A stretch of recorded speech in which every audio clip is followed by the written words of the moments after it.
সে কিন্তু পড়তে পড়তে বাম পায়, সে কিন্তু ডান পায়ের প্লেয়ার, কিন্তু তারপরে সে পড়তে পড়তে বাম পায়ে যে শুটটা নিল ওইটাই আই থিঙ্ক পুরো ম্যাচের ব্যবধানটা করে দিয়েছে।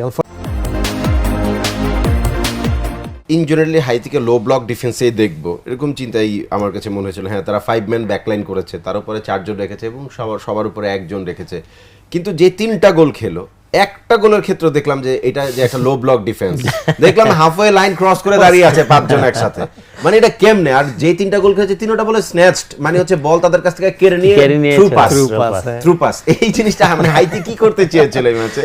আমার কাছে মনে হলো যে এখন স্কটল্যান্ডের সাথে যেহেতু ম্যাচ হেরে গেছে, তো এখন হাইতি চিন্তা করলো যে ধরেন ব্রাজিলের যেহেতু একটু কনফিডেন্স একটু লো, যদি এই সুযোগে একটু অ্যাটাকিং খেলে যদি ব্রাজিলকে কোনোভাবে যদি 1 গোল দেওয়া যায় তাহলে কিন্তু তাহলে বাস পার করে দিলাম তাহলে বাস পার্ক করে দিলাম, তাহলে যেটা হতো যে তাদেরও কিন্তু গ্রুপ থেকে থার্ড হওয়ার একটা অপশন ক্রিয়েট হতে পারতো।